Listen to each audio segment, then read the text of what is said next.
تمہارے آنسو دیکھ کر سٹریس لے رہا ہوں، مجھے بہت کام کرنا ہے۔ میرے ہسبینڈ کی طبیعت بہت زیادہ خراب ہے، بہت مہنگے انجیکشن لگ رہے ہیں، میں تو بالکل خالی ہو گئی ہوں۔ اس کی آواز روندی ہوئی تھی۔ مسٹر ساحل، کیا آپ مجھے 20,000 ادھار دے سکتے ہیں؟ آپ کو ہر مہینے 5,000 واپس کر دوں گی، 4 منتھ میں سارا لون اتار دوں گی۔ 20,000؟ اسے مشکلوں سے جوڑے ہوئے 1.5 لاکھ روپے یاد آ گئے۔ 20,000 نکل گئے تو 1,30,000 بچیں گے، اور اس کا نکما شوہر 20,000 میں ٹھیک نہیں ہوا تو یہ کہیں اور سے مزید 20,000 لے گی، اس سے بھی واپسی کا وعدہ کرے گی، کوئی تاریخ دے گی۔ اگر اس کو پہلے واپس کرے گی تو اس کی رقم پھنس جائے گی۔ اگر وہ ہڈ حرام لمبا لیٹ گیا تو یہ دفتر سے بھی رحم کی اپیل کرے گی، لون لے گی جو اس کی تنخواہ میں سے منہا ہوا کرے گا۔ اس طرح تنخواہ کم ملے گی تو گزارا مشکل ہوگا، قرض واپس کرنے میں بہانے کرے گی۔ نہ بابا نہ، اس جاب کی ٹینشن کم ہے جو ایک نئی ٹینشن پرچیز کروں۔ 20,000 کے لیے اتنا سوچ رہے ہیں؟ آپ کی تو فیملی بھی نہیں ہے، اکیلے ہیں، آپ کو کوئی فرق نہیں پڑے گا، مگر میں آپ کی مہربانی ہمیشہ یاد رکھوں گی۔ پھر اب تو آپ پروموٹ ہو گئے ہیں، سیلری بھی زیادہ ہو گئی ہے، بھگوان کی دیا سے اب آپ کی ساری پرابلم ختم ہو گئی ہیں، سیتا بھرائی ہوئی آواز میں کہہ رہی تھی۔ دیکھو اب یہ میری سیلری کو بھی نظر لگائے گی۔ ساحل چین بجبیں ہوا، اسے افسوس ہوا کہ آخر وہ رکا ہی کیوں، روتے ہوئے کے پاس تو ویسے بھی رکنا نہیں چاہیے۔ جب اللہ نے بے بھاؤ کی سنانے والی بات سے نوازا ہوا ہے تو اوروں کے دکڑے سننے کی گنجائش ہی نہیں رہتی۔ بات یہ ہے سیتا، اس وقت میں فائنینشلی بہت پرابلم میں ہوں، اپارٹمنٹ کی قسط جاتی ہے، میری سسٹر کو پیسوں کی ضرورت تھی، میں انہیں ہیوی اماؤنٹ دے چکا ہوں۔ سمپل لون اپلائی کر دو، میں آج ہی اپروو کروا دوں گا، اکاؤنٹ سے تھوڑا کیش فوری دلوا دوں گا، میں لیٹ ہو رہا ہوں، سی یو۔ وہ ہاتھ لہراتا بڑی سنگ دلی کا مظاہرہ کرتا آگے بڑھ گیا تھا۔ سیتا دم بخود تھی، آنسو بھری آنکھوں سے جاتے ہوئے دیکھ رہی تھی۔ اماں نے سیٹ کنفرم کروا دی ہے۔ سفینہ یونیورسٹی سے باہر نکل کر ہاسٹل کی طرف گامزن تھی، اپنے آئی فون پر میسج پڑھتے ہوئے ماہین کو اطلاع کر رہی تھی۔ مائی گاڈ، یہ 2 دن کیسے گزریں گے تمہارے بغیر؟ ماہین نے چلتے چلتے سفینہ کے کاندھے پر سر ڈال دیا۔ انداز بہت دکھیارا تھا مگر درون خانہ ایک خوشگوار لطافت کا احساس پوشیدہ تھا۔ سفینہ نے فوری طور پر اپنے کاندھے کو بوجھ سے آزاد کرا لیا تھا۔ آسٹریلیا میں میرے بغیر جب 2,000 دن گزارو گی تب پوچھوں گی۔ اس نے ماہین کے بازو میں چٹکی بھری۔ ماہین اپنا بازو سہلانے لگی۔ عین اسی وقت کسی گزرنے والی کلاس فیلو نے بھی مسکراہٹ کا تحفہ ہوا کے دوش پر ارسال کیا تو ہاتھ لہرا کر اس کے جذبات کا احترام بھی کرنا پڑا، مگر فوراً ہی سفینہ کی طرف متوجہ ہو گئی۔ اگر تم نے میرے بغیر انگیجمنٹ کی تو دیکھنا میں تمہارا کیا حشر کروں گی۔ اس کی آنکھوں میں شرارت اور لہجے میں دھمکی تھی۔ ارے تم تو اس پورے پلے کا لیڈ کریکٹر ہو، تم نہ ہوتی تو پرنس سے ملاقات نہ ہوتی تو آج اماں ایئر ٹکٹ نہ بھیجتی۔ سفینہ کھلکھلا کر ہنس رہی تھی اور بہت پیار سے ماہین کی کمر میں بازو حمائل کر دیا تھا۔ میں نے آج سے پہلے کبھی تمہیں اتنا خوش نہیں دیکھا سفینہ، اور میں یہ بھی نوٹ کر رہی ہوں کہ تم ہنستی ہوئی کتنی کیوٹ لگتی ہو۔ اف مائی گاڈ، تم کتنی کنجوسی سے ہنستی تھی، یہ تو اب یاد آ رہا ہے۔ ماہین نے پھر شوخی کا مظاہرہ کیا اور اپنا سر بھی پکڑ لیا۔ کتنی جلدی یاد آ گیا ہے تمہیں، واہ، تم تو منیر نیازی بن کر ہی دم لوگی۔ سفینہ پھر کھلکھلاتے ہوئے ماہین کی کمر پر ایک دھپ جڑ چکی تھی۔ کہ ماہین نے گھورا۔ وہ یہ کہتے رہے کہ ہمیشہ دیر کر دیتا ہوں مگر جانے میں بڑی جلدی کی۔ او آئی سی، ماہین کو بات سمجھ آ گئی۔ تیز دھوپ کی تپش سے دونوں کے چہرے تمتما رہے تھے مگر خوشگوار احساسات تپش پر حاوی ہو رہے تھے۔ فطری مسکراہٹوں سے ماحول گل و گلزار ہو رہا تھا۔ ماہین کی خوشگوار حیرت بچا تھی۔ سفینہ بہت سنجیدہ قسم کی طالبہ تھی، ٹائم ضائع کرنے والی ہر ایکٹیویٹی سے دور بھاگتی تھی، زیادہ وقت کتابوں کے ساتھ گزارتی تھی۔ دیکھا جائے تو اس دوستی کو قائم اور مضبوط رکھنے میں ماہین کا حصہ زیادہ تھا۔ سفینہ اور لڑکیوں سے بہت مختلف اور نیچرل نظر آتی تھی۔ ماہین نے خود اس کی طرف دوستی کا ہاتھ بڑھایا تھا اور آج تک بہت خوش اسلوبی سے نبھا رہی تھی۔ سفینہ میں ایک حیرت انگیز خوشگوار تبدیلی پا کر وہ یوں خوش تھی جیسے ایک معصوم بچہ پورے چاند کو دیکھ کر انگلی سے اشارہ کر کے مسرت کا اظہار کرے یا پھولوں کے کتے دیکھ کر بے وجہ خوشی مناتا دکھائی دے۔ ابھی وہ اس ذہن رسا کی مالک نہیں تھی جو اسے باور کراتا کہ جو فطری رویوں کا حامل ہوتا ہے وہی فطرت کا بے ساختگی سے مظاہرہ کرنے کا اہل ہوتا ہے۔ عورت کی فطرت میں ہے کہ اسے چاہے جانے کی خواہش ہوتی ہے، اور جب یہ لاشعوری تقاضا تکمیل کے مرحلے سے گزرتا ہے تو ساری کائنات رنگ و نور میں ڈھل جاتی ہے۔ سفینہ تبدیل نہیں ہوئی تھی، فطرت اپنا اظہار کر رہی تھی۔ تم کتنی خوبصورت باتیں کرتی ہو اور کتنی بھولی بھالی ہو۔ لیڈی صوفیہ زارا کی معذرت شرمندگی کے اظہار کو کسی اور معنی میں لے کر بے ساختہ تعریف کر رہی تھی۔ میں آپ کو کیا کہہ کر ایڈریس کر سکتی ہوں میم؟ زارا کو بات کرتے کرتے کسی الجھن یا کمی کا احساس ہو رہا تھا، بار بار الجھ جاتی تھی۔ تم مجھے گرینڈ مام کہہ سکتی ہو، آفٹر آل سفینہ بھی تو مجھے گرینڈ مام ہی کہے گی۔ لیڈی صوفیہ نے کھلے دل سے اسے گرینڈ مام کہنے کی اجازت دی۔ آپ کی پرسنالٹی میں جادو ہے، میں آپ سے دوستی کرنا چاہتی ہوں۔ میں نے آج تک اتنی شاندار اولڈ لیڈی نہیں دیکھی، آئی سویئر۔ سارا نے تعریف کے پل باندھے اور اچھل کر نشست تبدیل کی، مزید قریب آ کر بیٹھ گئی۔ اسے یقین واثق تھا کہ اتنی بھرپور تعریف سننے کے بعد اسے ہر طرح کی رعایت مل جائے گی، اور اس کا خیال غلط بھی نہیں تھا۔ لیڈی صوفیہ نے نہال ہو کر اس کا ہاتھ تھام لیا تھا۔ اتنی بے تکلفی کا مظاہرہ ان کا مزاج نہ تھا، مگر ایک خوبصورت بظاہر بھولی بھالی لڑکی نے چند منٹوں میں ان کا دل موہ لیا تھا۔ ہو وہ بے ساختگی سے ہنسی۔ ساری زندگی دوسروں پر پوری قوت سے اثر انداز ہونے کی لاشعوری اور مسلسل خواہش کو اس ستائش سے بڑی تقویت پہنچی تھی، یوں جیسے خواب میں چاند کو چھو لیا ہو۔ بھئی اب ہم مزید قریب ہونے جا رہے ہیں، ان لاز فیملی ممبر ہی بن جاتے ہیں، تم مجھے اپنا قیمتی وقت دے سکتی ہو؟ میرے لیے بہت امیزنگ ہے۔ یوتھ تو اولڈ سے بہت بیزار ہوتی ہے۔ مجھے تمہارے خیالات جان کر بہت خوشی ہوئی، مگر وہ اچانک بہت زیادہ افسردہ ہو گئیں۔ مگر سارا کا دل دھڑکا۔ مگر تم بچی ہو، بچے بہت ایموشنل ہوتے ہیں۔ اگر یہ تمہاری وقتی کیفیت ہے تو آنے والے دنوں میں میرے لیے مینٹلی ٹارچر بن سکتی ہے۔ لیڈی صوفیہ کی وہ مسرت کی انتہا پر اندیشے نے آ لیا۔ ارے نہیں، میں اتنی بھی بچی نہیں ہوں، اپنی مرضی سے آپ سے ملنے آئی ہوں، مجھے کسی نے نہیں، میرے دل نے پریشرائز کیا تھا۔ سارا نے گھبرا کر وضاحت کی، وہ بھی طولانی مبادہ لیڈی صوفیہ راہ و رسم بڑھانے سے ہاتھ ہی اٹھا لیں۔ اف دل، لیڈی صوفیہ نے اب دونوں ہاتھوں سے اپنا سر تھام لیا۔ سارا بری طرح گھبرا گئی۔ گوشہ نشینی سے اچھا ساتھی کسی کو نہ پایا، اس دل نے مجھے کہیں کا نہیں رکھا، تنہائی کو میرا ساتھی بنا دیا۔ یہ الفاظ میرے نہیں، ہنری ڈیوڈ کے ہیں، جو 19ویں صدی کا نامور مصنف اور شاعر تھا۔ دل کا کوئی زمانہ ہوتا ہے نہ صدی، دل ٹائم اور سپیس سے آزاد ہے۔ جوانی بڑھاپے کے الفاظ دل کے لیے ہرگز ایجاد نہیں ہوئے۔ پیاری سی لڑکی، دل کو مانتی ہو تو میری اچھی کمپینین بن سکتی ہو، ادروائز سولیٹیوڈ پر تو میرا ایمان ہے۔ بولتے بولتے اب لیڈی صوفیہ کی پیشانی پر پسینے کی بوندیں چمکنے لگیں، جیسے کسی کار مشقت سے گزری ہوں۔ سارا اندر سے سہم گئی تھی، اسے یوں لگا لیڈی صوفیہ اب نارمل ہو اور جانے کب ایک دم سے اس کی بے عزتی کر دیں۔ عالی شان گھر کی عظیم و شان آرائش نے تو اسے پہلے ہی مبہوت کر کے رکھا ہوا تھا۔ جس طرف نظر جاتی مادی قوت اپنے کمال کا اظہار کرتی دکھائی دیتی تھی۔ درجہ دوئم درجہ سوئم کی اشیاء کا تو تصور بھی نہیں کیا جا سکتا تھا، درجہ اول کے تصور سے بھی آگے کچھ تھا۔ اس کے گھر میں بھی نعمتیں سہولتیں خضر و گھاس کی طرح اگتی تھیں، مگر یہ نظارہ نظر کو خیرہ کر کے رکھ دینے والا تھا۔ کم مائگی کا ایسا احساس خود بخود تخلیق ہوا تھا جو کسی مزدور کے دل میں اس وقت پیدا ہوتا ہے جب وہ کسی رئیس کے گھر میں جا کر اپنا غریبانہ غرور و محنت کش ہونے کا افتخار وقتی طور پر کھو دیتا ہے۔ الفاظ گم ہو جاتے ہیں، آئیں بائیں شائیں ہو جاتا ہے، حواس ساتھ چھوڑتے محسوس ہوتے ہیں۔ حالانکہ یہ کتنی بڑی حقیقت ہے کہ دولت مند کی دولت اس کے اپنے لیے ہوتی ہے، متاثر ہونے والے کو انعام و اکرام سے نہیں نوازا جاتا۔ بے شمار دولت مند ایسے ہیں جن کے ملازمین جان بچانے والی دواؤں کے لیے ترستے مر جاتے ہیں۔ میں آپ کی اجازت سے ویکینڈ پر آپ کے ساتھ بہت سارا وقت گزار سکتی ہوں، یقیناً مجھے آپ سے بہت کچھ سیکھنے کا موقع ملے گا۔ سارا نے خاص طور پر یہ جملہ انگریزی میں ادا کیا تھا۔ لیڈی صوفیہ تو یہ الفاظ سن کر زارا پر فدا ہی ہو گئی، جبکہ بزرگوں کو ہمیشہ یہ شکایت رہی ہے کہ وہ نوجوان کو اپنے تجربات سے بہت کچھ سکھانا چاہتے ہیں، مگر وہ کان ہی نہیں دھرتے۔ ایکسیلنٹ، تم بہت سمجھدار بچی ہو۔ میں سمجھتی ہوں جس بچے میں بھی جاننے سیکھنے کا شوق ہوتا ہے وہ اپنی قوم کا اثاثہ ہوتے ہیں۔ خوشی سے زارا کا دل دھڑکا، وہ کامیاب ہونے جا رہی تھی۔ لیڈی صوفیہ اس کا حوصلہ بڑھا رہی تھی۔ مجھے آرٹ سے بہت لگاؤ ہے اور میں آرٹ ہی پڑھ رہی ہوں، میرے پاس بہت کلیکشن ہے۔ آپ کو یہ جان کر بہت خوشی ہوگی کہ میں نے پرنس کی ایک بہت خوبصورت پینٹنگ پرچیز کی تھی اور اپنے بیڈ روم میں لگائی ہے۔ میں سوچ بھی نہیں سکتی تھی کہ ایک دن میں پرنس کے گھر جاؤں گی، ان کی شاندار سی گرینڈ مام سے ملوں گی۔ او پیاری لڑکی، تم نے تو میرا دل ہی جیت لیا۔ یہ کہتے ہوئے لیڈی صوفیہ نے ہاتھ کے اشارے سے اسے مزید قریب آنے کو کہا۔ زارا سرک کر مزید قریب ہو گئی۔ لیڈی صوفیہ نے اسے اپنے بازو کے گھیرے میں لے لیا اور اس کے گال پر بوسہ دیا۔ زارا پھولی نہیں سمائی۔ پرنس مصروف ہوگا، میں اسے اچانک یہاں آنے کے لیے نہیں کہہ سکتی۔ جب وہ پینٹنگ میں مصروف ہوتا ہے تو وہ کسی اور جہان میں ہوتا ہے، لیکن خیر کوئی بات نہیں۔ تم میرا پرسنل نمبر ہاؤس مینیجر سے لے لینا اور نیکسٹ ٹائم فون کر کے آنا، پھر وہ تمہیں ضرور وقت دے گا۔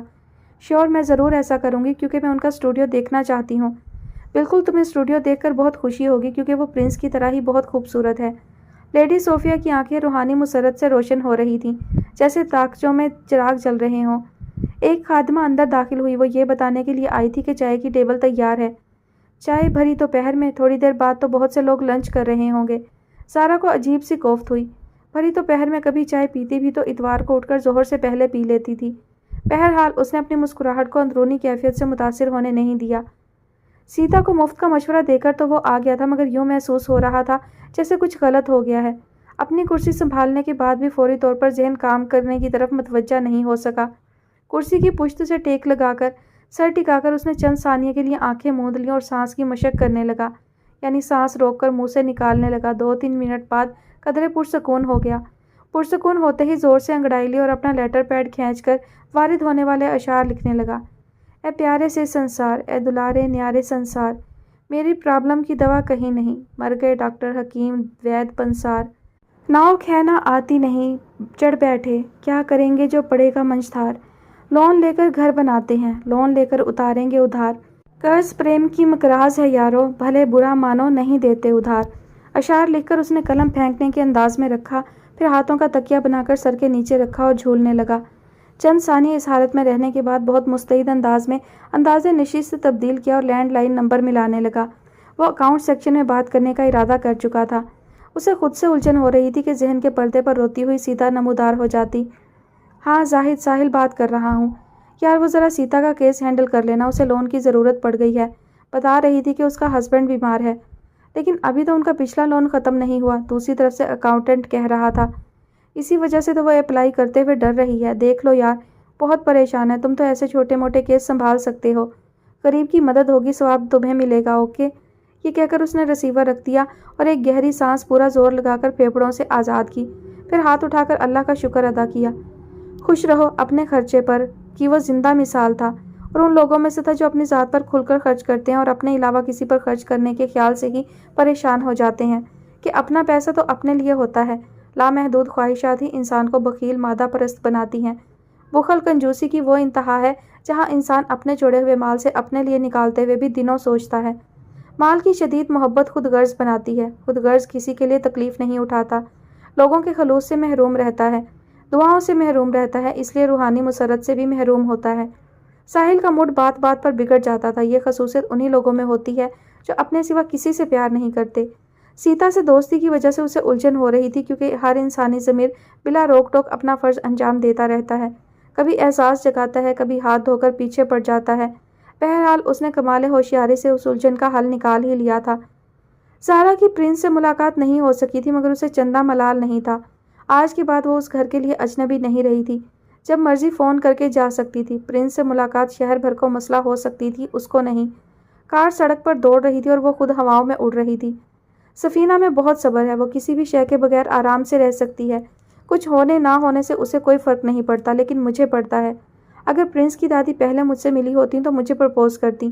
یہ تو اتفاق ہے کہ پہلے مجھ سے نہیں مل پائیں۔ پرنس میرا ڈریم ہے، جب وہ میری اپروچ میں ہے تو میری سیکنڈ چوائس کیوں ہو، فرسٹ اینڈ لاسٹ۔ وہ خود کو اسی طرح بہلا رہی تھی جیسے مجرم جواز در جواز میں الجھا رہتا ہے۔ یہ میری محبت کی انتہا نہیں ہے کہ میں اپنا وقت ایک بوڑھی عورت کو دیا کروں گی، کوئی جوک تو نہیں ہے کسی بوڑھی آدھی پاگل عورت کے ساتھ وقت گزارنا۔ اسے آنے والی کوفت کی آہٹیں بھی محسوس ہو رہی تھیں۔ تم کس کی اجازت سے وہاں گئیں؟ تاجور کو زوردار جھٹکا لگا تھا۔ چند ثانیے تو انہیں کچھ سجھائی نہیں دیا۔ کتنا حساس معاملہ تھا۔ اس گھرانے نے ان کی لاڈلی بیٹی کے لیے پیام دیا تھا، وہ خاندان جس کی طرف بڑے بڑے خاندان دیکھ رہے تھے، اور یہ زہرا ایک نمبر کی بے وقوف، خدا معلوم کیا بک کر آئی ہوگی۔ اماں مجھے بہت گلٹی فیل ہو رہا تھا، مجھے ایسا نہیں کرنا چاہیے تھا۔ وہ بہت اسپیشل گیسٹ تھے، ان کی بہت امپورٹنس ہے۔ انہوں نے سفینہ کو پرپوز کیا، مجھے فکر ہو گئی کہ میری وجہ سے کہیں بات خراب نہ ہو جائے۔ اگر کچھ ہوا تو آپ اور سفینہ مجھے کبھی معاف نہیں کریں گی۔ وہ چھوٹے چھوٹے نرم و گداز ہاتھ جوڑ کر تاجور کے سامنے کھڑی بول رہی تھی، چہرے سے ندامت تھی، بس پھوٹتی جا رہی تھی، رکنے کا نام نہیں لے رہی تھی۔ تاجور کے اندر اٹھتے جھاگ آنن فانن بیٹھ گئے، اب غصے کے بجائے انتہائی حیرت سے زہرا کی طرف دیکھ رہی تھی۔ یہ بے وقوف منہ پھٹ سی لڑکی اتنی گہرائی تک بھی سوچ سکتی ہے، انہیں یقین آ کر نہیں دے رہا تھا۔ اتنی حساس ہے، سفینہ کے لیے اس طرح بھی سوچ سکتی ہے۔ اماں معاف کر دیں، زہرا نے تقریباً گڑ گڑا کر کہا۔ معافی مانگنے کا یہ انداز بھی نیا نیا سا تھا، اس سے قبل تو اپنا قصور ہوتے ہوئے بھی اسے منہ پھلانے اور پاؤں پٹکنے کی عادت تھی۔ وہاں جا کر تم نے کیا بات کی؟ وہ اب مکمل طور پر اپنی تسلی کرنے کے موڈ میں آ گئیں اور صوفے کے ہتھے پر ہاتھ کا دباؤ ڈال کر یوں بیٹھی گویا بیٹھنا محال تھا۔ میں نے ان سے سوری کہا اور ریزن بھی بتایا۔ لیڈی صوفیہ صاحبہ تو اتنی نائس ہے کہ انہوں نے سب کچھ اگنور کر دیا اور کہنے لگی تم بہت اچھی لڑکی ہو، جب تمہارا دل چاہے مجھ سے ملنے آ سکتی ہو، بس آنے سے پہلے مجھے فون ضرور کرنا۔ اماں انہوں نے مجھے اپنا پرسنل نمبر بھی دے دیا ہے۔ زہرا بول رہی تھی اور تاجور یک ٹک اس کی صورت تک رہی تھی۔ اوکے، چند سیکنڈ کی گہری خاموشی ٹوٹ گئی۔ مگر تم مجھے بتائے بغیر وہاں نہیں جاؤ گی، یہ ان کا بڑا پن ہے کہ وہ تمہیں الاؤ کر رہی ہیں، مگر اب اس فیملی سے ہمارا رشتہ قائم ہونے جا رہا ہے، ہمیں بہت محتاط رہنا ہوگا۔ اب وہ لوگ ہمیں ہر اینگل سے چیک کریں گے، بہت خاموشی سے، اور ایسا وہ جان بوجھ کر نہیں کریں گے۔ یہ رشتہ ہی ایسا ہے کہ ہر بات تنقیدی نظر سے تولی جائے۔ ان لاز کے ساتھ معاملات ہمیشہ بہت سینسٹیو ہوتے ہیں۔ تاجور اب بہت شفقت اور نرمی سے سمجھانے لگی۔ لاشعوری طور پر وہ اپنے سر سے ایک بوجھ اترتا محسوس کر رہی تھی۔ گھوم پھر کر ایک خیال جو ان کو تنگ کرنے کسی بھی وقت آ دھمکتا تھا، اس سے جان چھوٹ گئی تھی۔ زارا اتنی قابل سفارتکار ثابت ہو سکتی ہے، یہ تو کبھی سوچا ہی نہیں تھا۔ وعدہ اماں، میں آئندہ آپ کو بتائے بغیر وہاں کبھی نہیں جاؤں گی۔ زارا نے بڑی معصوم شکل بنا کر وعدہ کیا۔ اس وعدے نے تو تاجور کے انگ انگ میں مسرت کی لہر دوڑا دی۔ آج کی اس بات چیت نے تو وہ سرمئی دھوئیں کے بادل اڑا دیے جو اس کی حماقتوں اور پھر مزید حماقتوں کے سبب ذہن پر چھائے جا رہے تھے۔ اب وہ اس کی طرف یوں دیکھ رہی تھی جیسے ماں دیکھا کرتی ہے، محبت، اپنائیت اور جان صدقہ کرنے کی کیفیت کے ساتھ۔ یہ تو سرپرائز ہے گرینڈ مام۔ پرنس اپنی محبوب رشین بلی کو گود میں لیے اور اس کے نرم روؤں پر ہاتھ پھیرتے ہوئے بہت حیرت آمیز مسرت کے ساتھ لیڈی صوفیہ کی طرف دیکھ رہا تھا۔ Very cute. لیڈی صوفیہ کو زارا کی کوئی بات یا ادا یاد آئی تو برجستہ منہ سے نکلا، ایک بات بتاؤں گرینڈ مام؟ اوہ یس، میں ضرور سننا چاہتی ہوں۔ لیڈی صوفیہ نے پرنس پر نگاہیں جما کر اپنے متوجہ ہونے کا یقین دلایا۔ زارا کو دیکھ کر پہلا خیال یہی آیا تھا جیسے وسیع سمندر جس پر بادلوں کی تہ سے اوپر سفید جھاگ اور جھاگ کو کریٹ کرتی اونچی اونچی لہریں جو بتاتی ہیں کہ سمندر کے نیچے ایک طوفان برپا ہے اور یہ لہریں اس طوفان کا رد عمل ہیں۔ معصوم سی لڑکی کو اتنا مشکل بنا کر پیش کر رہے ہو، مجھے حیرت ہو رہی ہے۔ لیڈی صوفیہ بہت لطف اندوز ہو رہی تھی۔ اتنا غور و خوض تو تمہیں سفینہ پر کرنا چاہیے تھا۔ وہ مسکرا رہی تھی جیسے کسی گہرے دوست سے چھیڑ چھاڑ کر رہی ہوں۔ میں نے بالکل بھی غور نہیں کیا، میں تو ایک نظر کی بات کر رہا ہوں۔ یہ میں نے ایک نظر میں کیچ کیا تھا۔ میں اس کو بالکل بھی اہمیت نہیں دے سکتی۔ بعض اوقات ہم برسوں کسی کے ساتھ رہتے ہیں اور اسے نہیں سمجھ پاتے۔ ایموشنز کل کرتے ہیں، فیلنگز ہرٹ کرتے ہیں۔ پرنس نے گھبرا کر لیڈی صوفیہ کی طرف دیکھا۔ یقیناً اب وہ اپنے مرحوم سسر کی طرف متوجہ ہو رہی تھی۔ محبوب اور جانی دشمن دل کا آسیب ہوتے ہیں، بہترین یادداشت ہوتے ہیں، خود فراموشی میں بھی فراموش نہیں ہوتے، شہ رگ میں اٹکی ہیرے کی کنی ہوتے ہیں۔ شدید محبت اور شدید نفرت احساسات کی آخری حد کے دو نام ہیں۔ پرنس نے فوراً پیش بندی کی اور سیلابی ریلے کا رخ موڑنے کا تہیہ کر لیا۔ ہم سفینہ اور اس کی مدر کو کب ڈنر پر انوائٹ کر رہے ہیں؟ اس نے بلی کو گود سے اتار کر 2-3 مرتبہ چٹکی بجائی، پھر سریلی سیٹی بھی بجائی۔ سفینہ کا نام ذہن میں آتے ہی روح میں سر تو ویسے ہی پھوٹنے لگتے تھے، اور اس وقت تو وہ بے حد خوش تھا کیونکہ اس کے اندر یقین کی موجیں موجزن تھی کہ سفینہ اس وقت بہت خوش ہے۔ جب اس کی طرف توجہ کرتا ہے، احساسات ہلکے پھلکے اور خوشگوار ہو جاتے ہیں۔ تم کتنے معصوم اور جذباتی ہو میرے پیارے بیٹے۔ لیڈی صوفیہ نے اب وکٹورین لہجے میں مکمل انگریزی میں بات کی۔ ہم نے سوال کیا ہے، وہ جواب دیں گے، اس کے بعد ہی ساتھ کھانا کھائیں گے۔ اصول تو یہی ہے۔ آج میں تاجور سے فون پر بات کروں گی۔ گرینڈ مام، اتنی جلدی؟ میرا خیال ہے یہ بہت جلدی ہوگا، ہمیں تھوڑا انتظار کرنا چاہیے۔ یہ سن کر لیڈی صوفیہ کھلکھلا کر ہنسی۔ سیلی، ایسے ہی ہیلو ہائی کروں گی، انہیں کچھ کہے بغیر یاد دلاؤں گی کہ آپ ہمیں ویٹ کرا رہے ہیں۔ واہ، اس کو شاید ڈپلومیسی کہتے ہیں۔ پرنس بھی کھل کر ہنس دیا۔ یوں بھی آج کل تو بات بات پر کھل اٹھتا تھا اور کھل کر ہنستا تھا۔ اس کو دادی کی پوتے سے محبت کہتے ہیں۔ لیڈی صوفیہ حیرت انگیز طور پر حاضر دماغی کا مظاہرہ کر رہی تھی۔ خوشی و مسرت کی کیفیت کمال ہے کہ روح چشم زدن میں توانائی حاصل کرتی ہے، ایسا بھی ٹوٹ پھوٹ کا عمل رک جاتا ہے۔ کیا بات ہے محبت کی، وہ جو شاعر نے کہا ہے، جو بھی کچھ ہے محبت کا پھیلاؤ ہے۔ پرنس نے آگے بڑھ کر لیڈی صوفیہ کا دایاں ہاتھ اپنے ہاتھ میں لے لیا اور ہاتھ کی پشت پر محبت بھرا بوسہ ثبت کیا۔ وہ ٹکٹکی باندھ کر پرنس کی طرف دیکھنے لگی۔ پرنس، کیا تمہیں خود پر اعتماد ہے کہ تم سفینہ کو خوش رکھ سکو گے؟ پرنس بے ساختہ مسکرا دیا۔ میرے پاس دینے کے لیے لامحدود اور غیر مشروط محبت ہے گرینڈ مام۔ اگر کوئی یہ عظیم تحفہ پا کر بھی خوش نہیں ہوا تو سمجھے خوشی اس کے مقدر میں نہیں۔ ایبسولوٹلی، تم نے بہت مناسب جواب دیا، مجھے تم سے یہی امید تھی۔ وہ پیار بھری نظروں سے تکتے ہوئے گویا ہوئی۔ ہم زارا کی بات کر رہے تھے اور آپ بتا رہی تھی کہ وہ آپ کو دوست بنا کر خوش ہے اور آپ کو کمپنی دینے کے لیے ویلنگ ہے۔ پرنس کو نشست برخاست کرنے کے خیال کے ساتھ ہی یہ خیال آیا کیونکہ کچھ ادھورا پن سا محسوس ہو رہا تھا۔ یس، وہ ایسا ہی کہہ کر گئی ہے، مگر ابھی وہ بچی ہے، اپنے وقتی جذبات کو اہمیت دیتی ہے، دور اندیشی کی کمی ہے۔ میں اسے ہرگز نہیں آزماؤں گی، مگر اس کا دل بھی نہیں توڑوں گی۔ آپ بہت حساس ہیں گرینڈ مام، دوستی بڑھانے میں احتیاط کیجیے گا۔ میں اسے زیادہ امید نہیں لگاؤں گی، اسے کم عمری کا مارجن ضرور ملنا چاہیے، مگر مجھے خوشی ہے کہ وہ اچھی لڑکی سفینہ کی بہن ہے۔ کسی وقت بات کرتے ہوئے یوں ہی ایک خیال آتا رہا جیسے میں نے پہلے بھی کبھی اسے دیکھا ہے، کہاں یہ یاد نہیں۔ لیڈی صوفیہ کی بات سن کر پرنس پوری طرح چونک پڑا۔ عمر رسیدہ کمزور یادداشت کی حامل پر دادی کی طرف سے اسے اس بات کی کوئی فکر نہیں تھی کہ وہ ان کو رف اسکیچ کے ذریعے زارا سے متعارف کروا چکا ہے۔ دل قطرے سکڑا سمٹا پھر پوری قوت سے پھیلا۔ اس نے مسکراہٹ کی آڑ میں سنبھلنے کی مہلت لی۔ اس دنیا میں بے شمار شکلیں ایک دوسرے سے ملتی ہیں۔ شاید کسی بوفے میں آپ نے کوئی زارا سے ملتی جلتی لڑکی دیکھی ہو اور ریکال ہو رہا ہو۔ اب یہ بےمانی سی باتیں ہیں۔ آج کی گڈ نیوز یہ ہے کہ آپ کو ایک بہت اچھا کمپینین مل گیا ہے۔ پرنس نے لیڈی صوفیہ کی بات ہوا میں یوں اڑائی جیسے دونوں ہاتھوں سے منہ میں دبی سگریٹ کا دھواں اڑا رہا ہو۔ لیڈی صوفیہ بھی یوں مسکرائیں جیسے کوئی بات ہی نہیں کی ہو۔ تاجور کا رویہ بحیثیت ماں ہمیشہ بہت محتاط رہا۔ وہ اپنی بے پناہ مصروفیت کے باوجود کان کھڑے اور نگاہ مرتکز رکھتی تھی۔ ہائی جینیٹری میں موو کرنے کی وجہ سے یا یوں کہہ سکتے ہیں کہ طبقہ اشرافیہ کا حصہ ہونے کی وجہ سے وہ اس طبقے کی خود ساختہ لبرٹی یا روشن خیالی سے جس میں رشتوں اور رویوں کو درخور اعتنا نہیں سمجھا جاتا اندر سے بہت خوفزدہ رہتی تھی۔ ان کا ایک واضح خاندانی پس منظر تھا۔ عورت کی عفت و عصمت کو خاندان کا سب سے بڑا اثاثہ سمجھا جاتا تھا۔ محفلوں میں شرکت سے احتراز کیا جاتا تھا۔ بزرگوں کی روک ٹوک کھانے پینے سونے کی طرح ضروری اور معمول کی بات تھی۔ بڑوں کا ادب چھوٹوں پر مہربانی کے اصول یاد کرائے جاتے تھے۔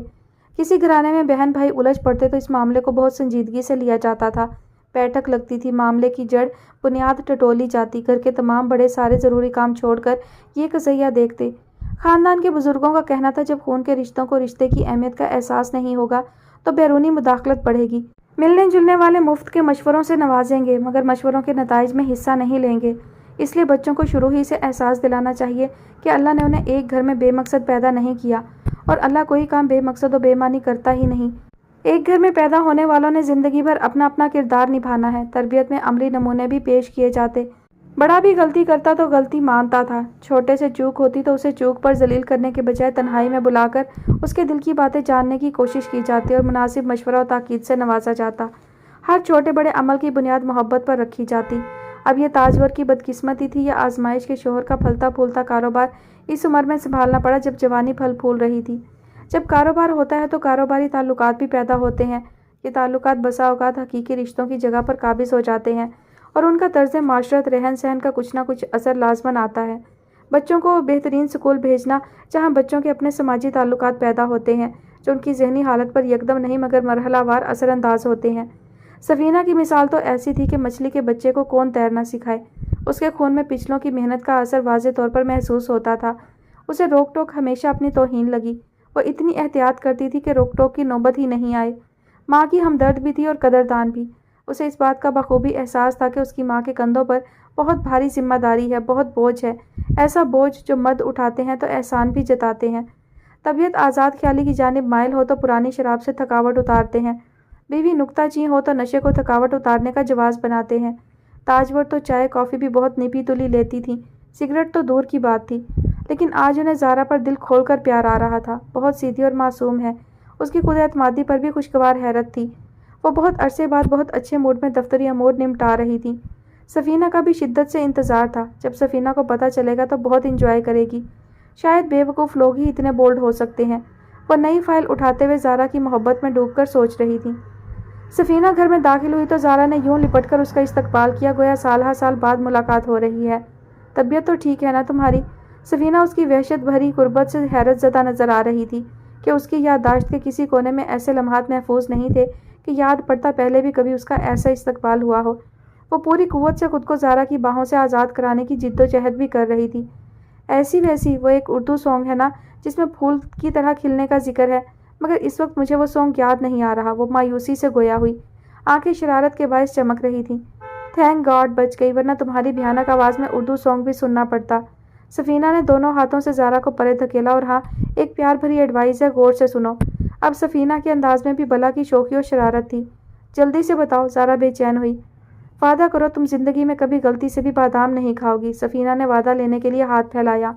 وہ کیوں؟ تمہیں میرے بادام کھانے سے کیا پرابلم ہے؟ زارا نے دونوں ہاتھ کمر کے پیچھے یوں کیے مبادا خطرہ ہو کہ سفینہ جبرن ہاتھ پکڑ کر وعدہ لے لے گی۔ اگر تمہاری میموری اچھی ہو گئی اور تمہیں وہ گانا یاد آ گیا تو تمہاری خوفناک ڈرم جیسی آواز سے مجھے کون بچائے گا؟ یہ کہہ کر سفینہ زور سے ہنسی اور زارا کے پیچھے ہاتھ بندھے ہونے کا فائدہ اٹھا کر اسے گدگدایا اور اندر کی طرف بھاگ گئی۔ زارا کوئی شوق رد عمل دینے کے بجائے اب گمسم نظروں سے اندر جاتی سفینہ کو دیکھ رہی تھی۔ تم نے شاید مجھے گدگدی کی نہیں ہوئی، یہ سڈنلی تمہیں کیا ہو گیا؟ بہت چینج لگ رہی ہو۔ واو امیزنگ، تم تو لطیفہ بھی سناتی ہو تو پوچھنا پڑتا ہے کہ ہنسنا کہاں تھا۔ سفینہ کی فطری اور روحانی مسرت کیسے پوشیدہ رہ سکتی تھی؟ سورج کو چمکنے سے بھلا کوئی روک سکتا ہے؟ بادل بھی تپش سے گھبرا کر بھاگنے لگتے ہیں۔ سارا اس اندیکھی آگ میں گیلی لکڑی کی طرح سلگنے لگی جس آگ میں نیکیاں پرانے کاغذ کی طرح جلتی ہیں۔ اس سے پیشتر کے تاجور لیڈی صوفیہ کو فون کر کے سفینہ کے کراچی پہنچنے کی اطلاع دیتی، ان کا خود فون آ گیا۔ وہ یہی جاننا چاہ رہی تھیں کہ سفینہ کا کیا پروگرام ہے۔ وہ تاجور کو اپنے گھر لنچ یا ڈنر پر مدعو کرنا چاہ رہی تھی اور ساتھ ہی اس کی وجہ بھی بتا دی تھی کہ ایک ملاقات میں بہت اہم باتیں ممکن نہیں ہو سکتی، اس لیے ایک ملاقات سفینہ کی موجودگی میں بھی ہونی ضروری ہے۔ تاجور نے تو سفینہ کو اس لیے بلایا تھا کہ اہم موضوع پر براہ راست بات ہونی چاہیے، لیکن لیڈی صوفیہ ان سے وعدہ لے کر اٹھی تھی کہ جب بھی سفینہ کراچی آئے تو ان کو ضرور اطلاع دی جائے۔ تاجور نے سوچا چلو یہ بھی ٹھیک ہے، سفینہ کے ذہن میں اگر کوئی الجھن ہوگی تو وہ سامنے آ جائے گی۔ تمام خوشگواریوں کے بیچ ایسا کچھ ضرور تھا جیسے سوئی دھاگے سے کچھ سیتے سیتے اچانک دھاگے میں گرہ پڑ جائے۔ انہوں نے فوری حامی تو نہیں بھری، اپنا شیڈیول چیک کرنے کا بہانہ کر کے مہلت مانگی۔ الجھن صرف اتنی تھی کہ کیا پرپوز کیے جانے کے بعد سفینہ کو وہاں جانا چاہیے، جبکہ ابھی پیام منظور کیے جانے کا کوئی اندیا بھی نہیں دیا ہو۔ انہیں سفینہ کے گھر پہنچنے کی اطلاع مل گئی تھی، دیر ہونے کے باعث وہ کام کرنے کی نہیں نپٹانے کی عجلت میں مبتلا ہو رہی تھی۔ ایسے میں ساحل کے بھی مسلسل فون آ رہے تھے۔ چلتے چلتے انہوں نے سوچا ساحل کو کال بیک کر کے پتہ کر لیں کہ وہ کیوں فون کر رہا ہے جبکہ وہ خود لیٹ تھی۔ 80% لوگ آف ٹائم ہوتے ہی جا چکے تھے۔ توہن و کرہن انہوں نے ساحل کو فون کیا، پتہ چلا وہ کوئی اپنا مسئلہ لیے بیٹھا ہے۔ چلتے چلتے کہہ دیا کہ صبح گھر آ کر بات کریں کیونکہ وہ کل آفس لیٹ آئیں گی۔ رات کو سفینہ سے دیر تک بات ہوگی تو نیند کہاں ہوگی، کھٹ سے صبح ہو جائے گی۔ وہ اپنی عالی شان پراڈو میں بیٹھتے ہوئے سوچ رہی تھی۔ سفینہ لاہور سے آ چکی ہے۔ لیڈی صوفیہ نے پرنس کو اسٹوڈیو میں جا لیا تھا جو واش روم میں ہاتھوں میں لگ جانے والا رنگ رگڑ رگڑ کر اتارنے میں محو تھا۔ پرنس کی سماعت کا دھوکہ ہوا، اسے یوں لگا جیسے لیڈی صوفیہ کہہ رہی ہوں کہ باہر آؤ دیکھو سفینہ آئی ہے۔ واش روم کا دروازہ چوپٹ کھلا ہوا تھا۔ پرنس بڑے سے آئینے میں اپنے ساتھ ساتھ لیڈی صوفیہ کو بھی دیکھ رہا تھا۔ آئینے میں دیکھتے ہوئے ہی مسکرا کر گویا ہوا، سفینہ آ گئی ہے تو آپ یہاں کیوں آ گئیں؟ وہ ڈرائنگ روم میں اکیلی بور ہو رہی ہوگی۔ مذاق کر رہے ہو یا واقعی ٹھیک سے نہیں سنا؟ لیڈی صوفیہ دونوں ہاتھ چھڑی پر مضبوطی سے جمائے بغور پرنس کی طرف دیکھ رہی تھی۔ جب سفینہ کا نام سن لیا تو پھر سب کچھ ٹھیک ہے۔ پرنس ہاتھ ڈرائر کے نیچے خشک کرنے لگا۔ ماحول میں شوں شوں کی آواز حاوی ہو گئی۔ لیڈی صوفیہ نے اندازہ کر لیا کہ وہ باہر آیا ہی چاہتا ہے تو وہاں سے ہٹ گئیں اور چھڑی کے سہارے آہستہ آہستہ اپنی اس کرسی کی طرف بڑھیں جو برسا برس سے ان کے لیے مخصوص تھی۔ اونچی پشت کی صندل کی لکڑی سے بنی جس پر پیتل اور اوپل پتھر کا بہت دلکش کام نگاہ کو مبہوت کرتا تھا۔ نشست سنبھال کر انہوں نے اس طرف دیکھا جس طرف سے پرنس نے آنا تھا۔ پرنس ہولے ہولے قدم رکھتا ان کی طرف آ رہا تھا۔ وہ مطمئن ہو گئی۔ گرینڈ مام ایک بات مجھے کنفیوز کر رہی ہے، پرنس نے ان کے مقابل رکھی لیدر کی سیٹ پر بیٹھتے ہوئے کہا۔ تمہارا کنفیوژن بہت اہم ہے کیونکہ تم کبھی کبھی کنفیوزڈ ہوتے ہو۔ لیڈی صوفیہ نے قدرے متفکر انداز میں پرنس کی طرف دیکھا۔ ہم سفینہ کو انوائٹ کر رہے ہیں لیکن ہمیں یہ معلوم نہیں کہ اس کا کیا فیصلہ ہے۔ کیا یہ مناسب نہیں کہ ہم ان کے جواب کا انتظار کرتے اور پھر اس خوشی کو سیلیبریٹ کرتے؟ اوہ یہ تو بہت خاص بات کی تم نے، مگر میں بہت پورے اعتماد ہوں کہ فیصلہ ہمارے حق میں ہوگا۔ کوئی تمہیں نظر انداز نہیں کر سکتا۔ پھر سفینہ تمہارا انتخاب ہے، مجھے امید ہے تمہاری محبت کی قدر کی جائے گی۔ میں کھانے کی میز پر ان سے جواب لے سکتی ہوں، اصرار کر سکتی ہوں اس لیے کہ مجھے تذبذب میں زیادہ دیر رہنا پسند نہیں، اور میں خاصی بولڈ ہوں۔ اس کی وجہ حضرت علی کا ایک قول ہے جو میں نے کبھی فراموش نہیں کیا۔ آپ رضی اللہ عنہ فرماتے ہیں کہ جس امر کی بابت تمہیں ڈر ہو اسے کر گزرو تاکہ حقیقت سامنے آ جائے۔ بالکل سچ ہے، پرنس نے بے ساختہ کہا، یعنی اتفاق کیا۔ آپ کیوں انتظار کریں جبکہ حقیقت جاننا آپ کی مجبوری ہو؟ لیڈی صوفیہ نے پرنس کے چہرے پر نگاہ جمائی۔ یوں بھی میرے پاس ضائع کرنے کے لیے بالکل بھی وقت نہیں ہے۔ میری عمر کا تقاضا ہے کہ ایک ایک سیکنڈ کو فروٹفل بناؤں۔ فارمیلٹیز تو میں افورڈ ہی نہیں کر سکتی۔ اس وقت میں جو کچھ کر سکتی ہوں مجھے ضرور کرنا چاہیے۔ ڈن۔ پرنس کو دادی پر اس لیے بھی ٹوٹ کر پیار آیا کہ وہ اس کی بے قراریوں کو قرار دے رہی تھی، اسے بے سبب انتظار کی اذیتوں سے بچا رہی تھی۔ پھر یہ تو ڈنر ضرور ہونا چاہیے، اس نے خوش دلی سے مسکرا کر کہا اور دادی سے ہاؤس مینیجر کو طلب کرنے کی اجازت چاہی۔ کیا مجھے کچھ ضروری کام کرنے کی اجازت ہے گرینڈ مام؟ اوہ شیور، میں بھی اس وقت اپنی فیورٹ بک پڑھنا چاہتی ہوں۔ انہوں نے یوں چونک کر جواب دیا گویا کوئی بھولی ہوئی بات یاد آ گئی ہو۔ پرنس نے اینجلا کو طلب کرنے کے لیے اٹھ کر انٹرکام کا بٹن پش کیا۔ اس وقت آپ کیا پڑھ رہی ہیں؟ اس نے اینجلا کی آمد تک دادی کو اپنی موجودگی کا احساس دینا چاہا۔ اردو لٹریچر، ممتاز مفتی کی انکہی سب کانشیس کو الفاظ سے پینٹ کر کے مفتی نے کمال کیا ہے۔ 1975 سے لے کر اب تک میں یہ کتاب 20ویں مرتبہ پڑھ رہی ہوں۔ وہ بول رہی تھی کہ ان کی ملازمہ خاص نمودار ہوئی۔ اوکے گرینڈ مام، آل دا بیسٹ۔ پرنس احتراماً کھڑا ہو گیا اور دادی کے ہاتھ کی پشت پر بوسہ ضبط کیا۔ تم بہت لکی ہو سفینہ، نوابوں مہاراجوں کا زمانہ ختم ہو گیا مگر تمہیں ڈیموکریسی کے اس زمانے میں بھی پرنس مل گیا۔ یار ان کا لائف سٹائل دیکھ کر تو ذرا بھی شک نہیں ہوتا، بلکہ یقین ہو جاتا ہے کہ کوئی رائل فیملی ہے۔ واہ، گھر ہے یا سپنوں کا محل۔ زارا کی بات کا اختتامیہ بہت چونکانے والا تھا۔ اس وقت وہ دونوں تاجور کے ساتھ ڈنر کر رہی تھیں۔ گھر؟ تم نے ان کا گھر دیکھا ہے؟ مگر کب؟ سفینہ نے ہاتھ میں پکڑا فورک آہستگی سے پلیٹ میں رکھ دیا۔ ارے اس لڑکی سے ہر طرح کی امید رکھی جا سکتی ہے، یہ کبھی بھی کسی بھی وقت کچھ بھی کر سکتی ہے۔ تاجور کا پیار بھرا خوشگوار لہجہ محسوس کر سفینہ کی حیرانی مزید بڑھ گئی۔ یہ صرف گھر ہی نہیں دیکھ کر آئی، پرنس کی دادی سے اچھی سی دوستی بھی بنا کر آئی ہے۔ تاجور نے سلاد کی پلیٹ اپنی طرف سرکاتے ہوئے سابقہ انداز میں کہا۔ تم کیوں گئی تھی؟ سفینہ کو ایک بے نام سی پریشانی نے آ لیا۔ کیوں؟ مجھے نہیں جانا چاہیے؟ تمہارے ان لاز میرے بھی کچھ لگتے ہیں، سارا نے بظاہر بڑی اپنائیت سے کہا۔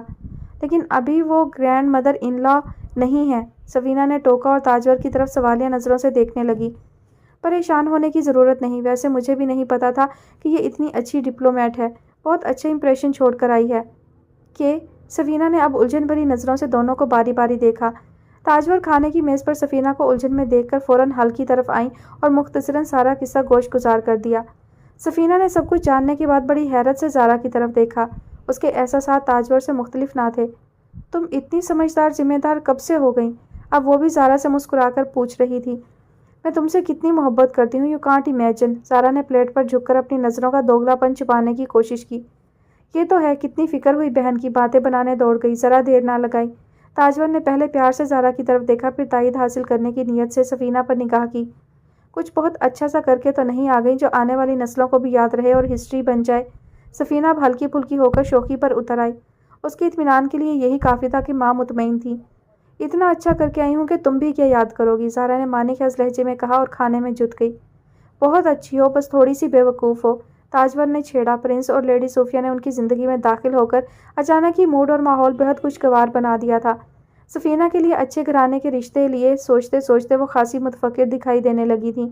جو رشتہ آتا تھا بس لڑکے کا سنہری مستقبل سوچ کر ہی آتا تھا، مگر اب آنے والا لڑکا خود کسی کے سنہری مستقبل کی ضمانت دکھائی دیتا تھا۔ زارا نے آنکھیں بھینگی کر کے سفینہ کی طرف دیکھا۔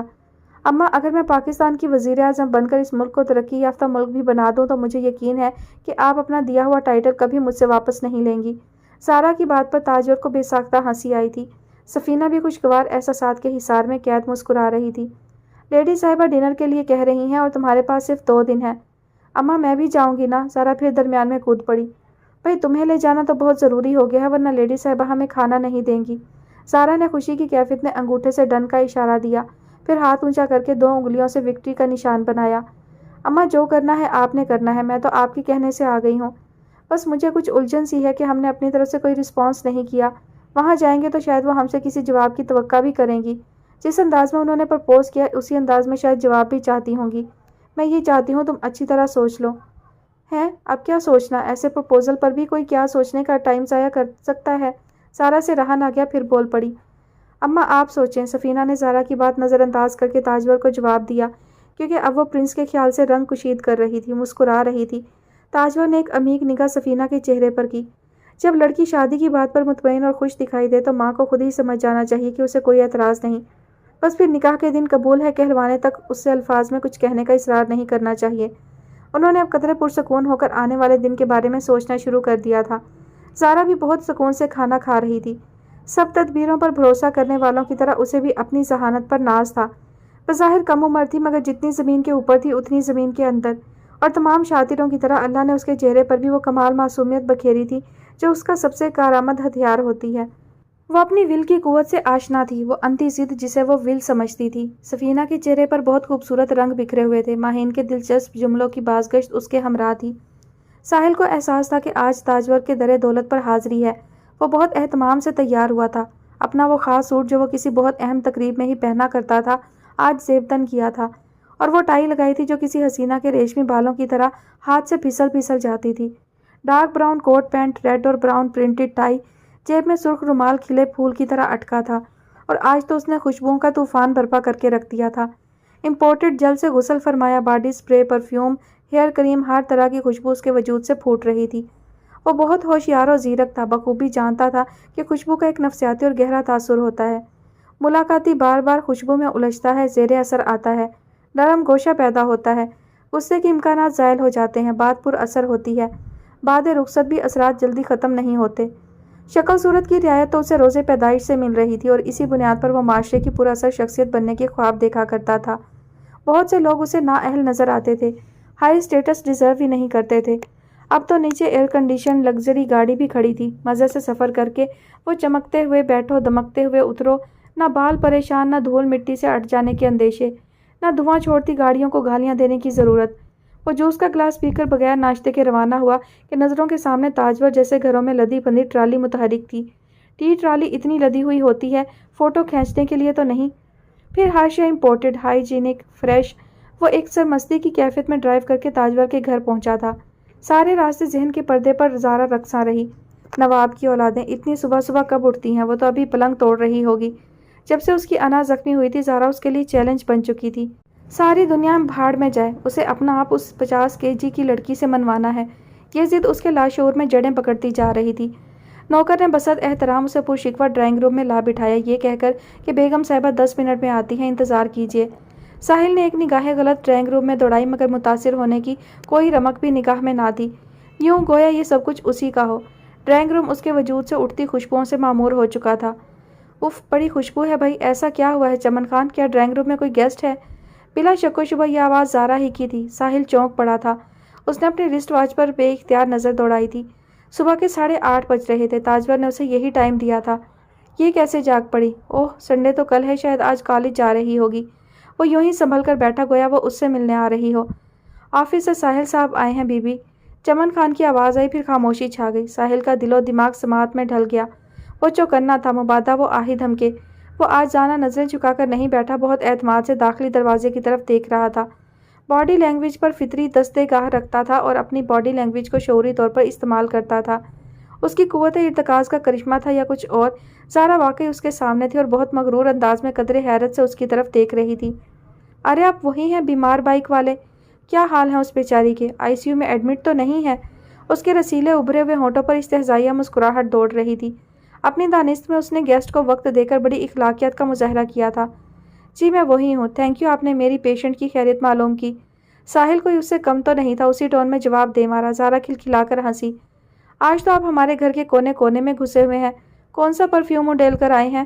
زارا نے اس کی طرف غور سے دیکھا، کس قدر شاندار پرسنالٹی ہے اس کی، بس بیچارہ غریب ہے۔ آج اس کے رویے سے ظاہر ہو رہا تھا کہ گزشتہ تلخ لمحات اس کے حافظے سے محو ہو چکے ہیں، مگر احساس برتری، غرور، بے نیازی ویسے کا ویسا ہی تھا، انداز تخاطب وہی تھا، تیز و تند، غیر محتاط، بے رحم۔ بہت قیمتی ہے، عام نہیں ملتا۔ قیمتی؟ You mean expensive? پھر تو انسٹالمنٹ پر لیا ہوگا۔ پھر تکبرانہ کلمات نے آگ سلگانے کا اہتمام کیا۔ اسی وقت تاجور کی آواز آئی، زارا آپ یہاں کیا کر رہی ہو؟ زارا چونک کر پلٹی، خفیف سا مسکرائی۔ کچھ نہیں اماں، مجھے نہیں پتا تھا کہ گیسٹ آئے ہوئے ہیں، دیکھ لیا تو سوچا ٹائم وش کر لیتی ہوں۔ وہ تاجور کو راستہ دیتے ہوئے ساحل کی آنکھوں سے اوجھل ہو گئی۔ تاجور کو ساحل کے سامنے بیٹی کو ٹوکنا اچھا نہیں لگا، اس سے پہلے وہ کئی مرتبہ اسے ٹوک چکی تھی کہ مسلمان سلام کرتے ہیں، ٹائم وش نہیں کرتے۔ بائے اماں، میں کالج جا رہی ہوں، آج صرف ایک کلاس ہے، جلدی آ جاؤں گی۔ تاجور صوفے کی طرف بڑھ رہی تھی، باہر سے زارا کی آواز آ رہی تھی۔ ساحل کی ساری محنت تو وہ اکارت کر گئی تھی، وہ ساری توانائی جمع کر کے خود کو میٹنگ کے لیے تیار کر رہا تھا۔ پرنس دیدہ دل فرش راہ کیے سفینہ کا منتظر تھا۔ سفید جھاگ جھاگ نفیس لان کا کرتا، تنگ پاجامہ، چہرے پر تازہ شیف کی نیلاہٹیں، آنکھوں کی الوہی چمک جو دیانتدار اور سچے لوگوں کا خاصہ ہوتی ہے۔ وہ کبھی اتنا بے قرار نہیں ہوا تھا۔ سفینہ، میں نے خود سے کچھ بھی نہیں کیا، یہ سب اسی طرح ہوا جس طرح تخلیق کے بعد دریا نے بہنا شروع کر دیا۔ تم ملی جیسے سب ملتے ہیں، کبھی اہتمام سے، کبھی اتفاق سے، مگر تم تو میری آنے والی زندگی کی تفصیل بن گئی، بڑے آرام سے۔ میں نہیں جانتا یہ کیسے ہوا، بس اتنا پتا ہے کہ یہاں وہاں ادھر ادھر دور تک تم نظر آ رہی ہو۔ وہ خود کو آئینے میں دیکھ کر مسکرایا، وہ حتمی جائزہ لے رہا تھا۔ یہ قدرت کا ایک گہرا راز ہے، کوئی کسی کے لیے کچھ بھی نہیں ہوتا اور کسی کے لیے سب کچھ ہوتا ہے۔ میں اللہ سے کبھی کیوں کہنا پسند نہیں کرتا، میری مجال نہیں، اس لیے کہ میں نہیں تھا، اب ہوں، پہلے کیوں نہیں تھا، اب کیوں ہوں۔ قدرت مجھے یہاں لاجواب کرتی ہے اور میں سر جھکا لیتا ہوں۔ زمین و آسمان، کہکشائیں پیدا ہوئیں اور سفینہ بھی۔ پرنس بڑی معصومیت سے مسکرا دیا۔ زہرا نے تو لیڈی صوفیہ سے ملنے کے بعد اندازہ لگا لیا تھا کہ اسے کس طرح تیار ہو کر ان کے سامنے جانا چاہیے۔ آج اس کی تیاری قابل دید تھی۔ سلک کی میرون گھیردار لانگ فراک جس پر اورنج ریشم کا کام بنا ہوا تھا، اورنج تنگ پاجامہ، اورنج چنا ہوا دوپٹہ، روبی جڑے نیکلس، چاند بالیاں، اورنج اور میرون کی امتزاج سے کلائیوں میں ڈھیروں چوڑیاں پہنی۔ کیا شادی میں جا رہی ہو؟ سفینہ نے دیکھتے ہی بے ساختہ پوچھا تھا۔ وہ خود پیازی شلوار قمیض دوپٹے میں ملبوس تھی جس پر آتشی گلابی ریشم کی کڑھائی تھی، ہونٹوں پر پیازی لپسٹک کی چمک، پلکوں پر مسکارا، کانوں میں آتشی گلابی نگینوں سے مرصع ٹاپس، کھلے ہوئے سیدھے بال، بس یہ اس کا اہتمام تھا۔ ارے لیڈی صاحبہ تو مجھ سے زیادہ بن ٹھن کر بیٹھی ہوں گی، یار مقابلہ تو کرنا چاہیے۔ وہ ناقدانہ سفینہ کو دیکھ رہی تھی، لاشعوری طور پر اپنا اور سفینہ کا تقابلی جائزہ لے رہی تھی۔ تم کیوں مقابلے پر اتر آئی ہو؟ انہیں کوئی فرق نہیں پڑے گا، سفینہ نے بے پرواہی سے کہا اور ماں سے پتہ کرنے آگے بڑھ گئی کہ اب روانگی میں کتنی دیر ہے۔ زہرا نے اس کی پشت پر نظریں جما دیں۔ سفینہ کے بال بہت خوبصورت ہیں، آئندہ سے میں ہیئر کٹنگ نہیں کراؤں گی، میرا خیال ہے میرے بال لمبے ہو سکتے ہیں۔ اس نے اپنے تراشیدہ بالوں پر غیر ارادی طور پر ہاتھ پھیرتے ہوئے سوچا۔ پرنس اور لیڈی صوفیہ نے مین گیٹ پر مہمانوں کا استقبال کیا تھا۔ پرنس کی نظریں سفینہ کا طواف کرنے کو بے چین تھیں، مگر طبعی احتیاط غالب تھی۔ ابھی وہ مین گیٹ سے اندر کی طرف پلٹنے کا سوچ ہی رہے تھے کہ گارڈ نے بڑی سرعت سے چلتے ہوئے پرنس کے قریب آ کر آہستہ آواز میں اطلاع دی کہ ایک بچہ صوبان اس سے ملنا چاہتا ہے۔ اس نے مزید کہا کہ اس نے بچے کو ٹالنے کی کوشش کی مگر وہ ملنے کی ضد کر رہا ہے۔ پرنس آنن فانن ماحول سے کٹ گیا۔ صوبان، رو رو کر دعائیں مانگنے والے بچے کی تصویر نگاہوں میں گھوم گئی۔ پرنس کے گمسم ہو کر رک جانے کو سب نے ہی محسوس کیا۔ گارڈ کی بات تو پرنس کے علاوہ کوئی نہ سن سکا مگر ہر آنکھ متجسس نظر آئی۔ لیڈی صوفیہ نے اس صورتحال کو سمجھنے کی کوشش کی۔ What happened? وہ پرنس کے قریب جا کر سوال کر رہی تھیں۔ تاجور، سفینہ، زہرا، اینجلا سب داتی پوتے کی طرف متوجہ تھیں جس کا احساس پرنس کو فوراً ہی ہو گیا تھا۔ وہ زبردستی کے انداز میں مسکرایا۔ اس کا ذہن مکمل طور پر صوبان کی طرف لگ چکا تھا جو گیٹ کے اس پار پرنس کا منتظر تھا۔ گرینڈ مام، آپ گیسٹ کو اندر لے کر جائیں، باہر ایک وزیٹر میرا منتظر ہے، بس میں 5 منٹ میں واپس آتا ہوں۔ اس کی نظر غیر ارادی طور پر سفینہ کی طرف اٹھ گئی جس کا انتظار وہ اس بے تابی سے کر رہا تھا کہ وقت و زمانے کی قید سے آزاد ہو کر بس دل کی دھڑکنیں شمار کی تھیں۔ سفینہ بھی محجوب سی مسکراہٹ کے ساتھ اسی کی طرف دیکھ رہی تھی۔ وہ روحانی مسرت جس کا انتظار بے شمار لوگ کرتے ہیں نصیب کسی کسی کو ہوتی ہے، سفینہ کی آنکھوں سے قدرتی چشمے کی طرح پھوٹ رہی تھی۔ اوکے، لیڈی صوفیہ الجھن میں ضرور تھی مگر خاصی حاضر دماغی کا مظاہرہ کر رہی تھیں۔ انہوں نے بڑے باوقار اور دل نشیں انداز میں ہاتھ کے اشارے سے مہمانوں کو آگے بڑھنے کا اندیا دیا۔ وہ جس کے ہم قدم چل کر یہ وقت امر کرنے کی لاشعوری خواہش دل میں ہمک رہی تھی، یوں ٹھہر گئی جیسے شیرخوار دودھ پیتے پیتے ماں کی آغوش میں سو گیا ہو۔ توأن و کرہن وہ اندر کی طرف بڑھ رہی تھی۔ پلٹ کر دیکھنے کی آرزو کو اس نے گردن سے دبوچ کر انا کی ریت میں دھسا دیا۔ صوبان گیٹ سے باہر ایک کیاری کی منڈیر پر بیٹھا دونوں ہاتھوں میں چہرہ لیے پرنس کا منتظر تھا۔ بچے کی آنکھوں میں کوئی فکر جھلکتی تھی۔ جیسے ہی اس نے پرنس کو گیٹ سے باہر آتے دیکھا، بجلی کسی تیزی سے اپنی جگہ سے اٹھا اور دوڑنے کے انداز میں اس کے قریب پہنچا۔ انکل پلیز میرے ساتھ گھر چلیں۔ صوبان کے انداز میں بے قراری، عجلت اور ایک محسوس ہونے والا پوشیدہ سا خوف جھلک رہا تھا۔ اس نے سلام یا مسافے کا تکلف بھی نہیں کیا تھا جسے اس کی اضطراری کیفیت واضح ہو رہی تھی۔ بے ساختگی بچوں والی تھی، تڑپ دیوانوں جیسی۔ پرنس تو بری طرح چکرا کر رہ گیا تھا۔ Uncle please hurry up, please uncle. Soban Prince کا ہاتھ پکڑ کر ملتجی انداز میں کہہ رہا تھا۔ ماہن اس کی آنکھوں سے آنسو گرنے لگے اور آنسو پرنس کی کمزوری تھے۔ وہ کسی کی آنکھ میں آنسو دیکھ کر تڑپ جاتا تھا۔ اسے شعور تھا کہ آنسو کا ایک قطرہ بے شمار اذیتوں سے کشید ہوتا ہے۔ اوکے، اس نے شدید روحانی اذیت برداشت کرتے ہوئے صوبان کا ہاتھ نرمی سے دبایا اور گارڈ کو اشارے سے قریب بلایا۔ گارڈ مؤدبانہ انداز میں آ کر کھڑا ہو گیا۔ میں تھوڑی دیر میں آتا ہوں، گرینڈ مام کو بتا دو کہ میں گھر سے قریب ہی ہوں، وہ پریشان نہ ہوں۔ جو فطرت سے ہم آغوش رہتے ہیں، فطرت بھی انہیں بازوؤں کے گھیرے میں لیے رکھتی ہے۔ کیسا نازک مقام تھا کہ دل جذبات کی انتہاؤں پر 2 حصوں میں تقسیم ہو رہا تھا۔ ایک طرف وہ دل نواز محبوب تھا جو پل پل اپنی موجودگی کے احساس سے سرشار رکھتا تھا، دوسری طرف فطرت کا وہ شاہکار جس کی آنکھوں میں تخلیق کائنات کا منشور رقم تھا۔ وہ صوبان کا ہاتھ تھامے اس کے گھر کی طرف چل پڑا۔ صوبان کا انداز بھاگنے جیسا تھا۔ وہ پرنس کی متوازن چال سے الجھ رہا تھا۔ اس کا معافی ضمیر جاننے کے بعد پرنس نے بھی تیز رفتاری اختیار کی۔ کیوٹ، زارا تو ایک ہی میٹنگ میں میری کمزوری بن گئی ہے، جب سے مل کر گئی ہے تب سے میں اس کا ویٹ کر رہی ہوں۔ لیڈی صوفیہ نرم و شفیق لہجے میں بولتے ہوئے زارا کو پیار بھری نظروں سے دیکھ رہی تھیں، اور زارا یوں ناز سے مسکرائی گویا سفینہ کو بتا رہی ہو کہ میں تم پر بازی لے گئی ہوں۔ تاجور تو پرنس کے گھر کو دیکھ کر ہی مبہوت رہ گئی تھی، حالانکہ خود بھی جس کوٹھی میں رہتی تھی اس کی موجودہ مالیت 35 کروڑ سے زائد ہی تھی۔ جس کا وسیع و عریض لان اتنا منفرد اور قیمتی پھولوں پودوں سے سجا ہوا تھا کہ جو بھی گھر میں داخل ہوتا اس پر عمارت کا رعب طاری ہو جاتا تھا۔ مگر پرنس کا گھر، جو آنے والے دنوں میں ان کی بیٹی کا گھر ہونے جا رہا تھا، دیکھ کر تو وہ دنگ رہ گئی تھی۔ اس گھر میں حرام کا مال تو نہیں آتا، اتنی دولت ظاہر ہے تو چھپی ہوئی کتنی ہوگی۔ چھوٹتے ہی شیطان نے وسوسہ ڈالا، سفینہ آج تو تم بس قیامت لگ رہی ہو، دل چاہ رہا ہے کہ بس تمہیں دیکھتی رہوں۔ تھینک گاڈ، پرنس کے لیے میں جیسی لڑکی اور فیملی چاہتی تھی مجھے مل گئی۔ ادھر میرے پاس آ کر بیٹھو۔ لیڈی صوفیہ نے سفینہ کو اپنے پہلو میں آ کر بیٹھنے کا اشارہ کیا۔ وہ اٹھ کر ان کے پہلو میں جا بیٹھی۔ سارا کو یوں لگا جیسے نرم گھاس پر چلتے چلتے پاؤں کسی گڑھے میں جا پڑا۔ لیڈی صوفیہ نے اپنے خیالات کا واضح اظہار کر کے اسے وقتی طور پر مایوسی سے دوچار کر دیا تھا۔ خوبصورت ماحول میں عجیب سی بدمزگی کا ذائقہ چکھنے کو ملا تھا۔ وہ اضطراری انداز میں پہلو بدل کر رہ گئی۔ پتہ نہیں کون وزیٹر اس وقت آ گیا، بہت کوفت ہوتی ہے۔ اس ملک کے اکثر لوگ وقت کی ویلیو سے آگے ہی نہیں رکھتے، موت کی طرح منہ اٹھا کر چلے آتے ہیں۔ لیڈی صوفیہ کے بے ساختہ جملے پر تینوں کے ہونٹوں پر مسکراہٹ نظر آئی تھی۔ سفینہ نے یوں داخلی دروازے کی طرف دیکھا، گویا تڑپ و بے چینی کسی بھی طرح پرنس کو کھینچ لا رہی ہو۔ وہ بے خبر تھی کہ زارا اس کے دیکھنے کو دیکھ رہی ہے۔ ان حسین لمحات میں کون اس سے بازی لے گیا تھا کہ جس سے پرنس معذرت بھی نہ کر سکا تھا۔ پے در پہ خیالات آ رہے تھے۔ سناٹے میں ڈوبا ہوا عالیشان گھر جس کی زیادہ سے زیادہ روشنیاں گل کر دی گئی تھیں۔ کائنات کی شب اول کی سی حیرانی، آج گیٹ بھی دربان سے خالی تھا اور گھر میں وہ نوکر بھی دکھائی نہیں دیا جس سے ملاقات ہو چکی تھی۔ صبحان کھلے گیٹ سے اسے لے کر اندر داخل ہوا تھا۔ اس نے ایک سیکنڈ کے لیے بھی پرنس کا ہاتھ نہیں چھوڑا تھا، بلکہ گزرتے وقت کے ساتھ گرفت مضبوط سے مضبوط تر ہو رہی تھی۔ پرنس نے گیٹ خود بند کیا۔ وہ تاریک راہداریوں سے گزرتا اب زینے کی طرف جا رہا تھا۔ صبحان، گھر میں کوئی نہیں ہے؟ آپ آئیں تو صحیح، وہ آہستہ آواز میں بولا۔ اب وہ زینہ چڑھ رہے تھے۔ پہلی منزل بھی نچلی منزل کے نمونے پر تھی، البتہ آرائشی اشیاء میں خاصا فرق تھا۔ صبحان ایک خوابگاہ کے دروازے پر جا کر رک گیا اور اس نے پرنس کا ہاتھ بھی چھوڑ دیا۔ پرنس جس وفاداری اور اعلیٰ اخلاقیات کے ساتھ زندگی گزارتا چلا آ رہا تھا، اس کے نزدیک تو براہ راست کسی کے خوابگاہ کے دروازے پر جا کھڑا ہونا ایسا ہی تھا جیسے اس نے موٹر وے پر کوئی بہت بڑی قانون شکنی کی ہو۔ متذبذب کیفیت میں اس نے صبحان کی طرف دیکھا۔ Please come. صبحان نے ہینڈل کو حرکت دی اور دروازہ کھول دیا۔ ایک دل پذیر خنکی اور جاں فضا مہک نے پرنس کا استقبال کیا۔ اندر داخل ہونے میں ایک جھجک مارنے تھی، قدم اٹھ کر ہی نہیں دیے۔ پلیز انکل، صبحان التجائیہ انداز میں اسے اندر آنے کے لیے کہہ رہا تھا۔ اس نے دونوں ہاتھوں سے پٹ تھاما ہوا تھا۔ اس کی پشت کمرے کے اندرونی حصے کی طرف تھی اور رخ پرنس کی طرف سٹاپر کی وجہ سے اس نے پوری قوت سے دروازے کو تھاما ہوا تھا، مبادا وہ دھڑ سے بند ہو جائے۔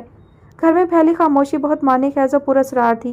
کانوں کو دھڑکنیں سننے کے علاوہ اس وقت کوئی کام نہیں تھا۔ انکل آئیں نا پلیز، انکل ہیلپ می۔ اب صبحان کی آواز آنسوؤں کے باعث رندھی ہوئی محسوس ہوئی۔ بس یہ پرنس کی برداشت سے زیادہ کا دباؤ تھا۔ وہ صبحان کے ساتھ یوں کھینچتا ہوا اندر داخل ہوا گویا کوئی پشت سے دھکیل رہا ہو۔ کمرے میں صرف ایک ٹیبل لیمپ روشن تھا اور بس بیڈ کے آس پاس ہی روشنی بکھری ہوئی تھی۔ پہلی نظر میں تو بیڈ خالی نظر آیا، مگر جیسے ہی نگاہ دھندلاہٹ میں دیکھنے کی قابل ہوئی، حیرت کا زوردار جھٹکا یوں لگا تھا گویا بے خبری میں کسی نے پشت پر کوڑا دے مارا ہو۔ ایک نوجوان عورت کا سر بیڈ کے کنارے سے ٹکا ہوا تھا اور وہ فرش پر بیٹھی ہوئی تھی۔ فرش کی ٹائلیں سیاہ پر نہایت چمکدار تھیں، اسی باعث کمرے میں تاریکی کا عنصر زیادہ محسوس ہوتا تھا۔ یہ حیرت کی انتہا پر گنگ زبان سے ایک ہی لفظ نکل سکا۔ یہ میری ممی ہے انکل، دیکھیے پتہ نہیں کیا ہو گیا انہیں، میں تو چھوٹا ہوں نا، ان کو بیڈ پر نہیں لٹا سکتا۔ صبحان بہت معصومانہ انداز میں اپنی مجبوری و معذوری بیان کر رہا تھا۔ آپ کی ڈیڈ کہاں ہیں؟ پرنس کو پل بھر میں طرح طرح کی بریکنگ نیوز یاد آ گئی۔ اسے یوں لگا وہ کسی افریت کے چنگل میں پھنس گیا ہے۔ عورت کو چھوتے ہوئے ایک فطری جھجک مارنے تھی۔ وہ جواب کے لیے صبحان کی طرف دیکھ رہا تھا۔ پتہ نہیں، شاید ان کو پولیس پکڑ کر لے گئی ہے، ان کے پاس پسٹل تھا نا۔ صبحان تو بڑی معصومیت سے کہہ رہا تھا، مگر در حقیقت پرنس کے پسینے چھوٹ گئے تھے۔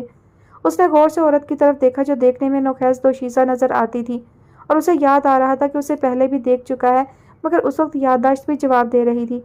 اسے کہیں سے بہتے خون کے نشان نظر نہیں آئے۔ اس نے غیر ارادی طور پر سر گھما کر سوئچ بورڈ تلاش کیا جو اسے دروازے کے ساتھ ہی نظر آ گیا تھا۔ وہ تیزی سے آگے بڑھا اور ٹھک ٹھک کئی سوئچ دبا دیے۔ بیڈ کے عین اوپر بہت خوبصورت فانوس لٹک رہا تھا جن میں درجن بھر بلب لگے ہوئے تھے۔ کمرے میں ایک دم دن نکل آیا، ہر شے واضح ہو گئی۔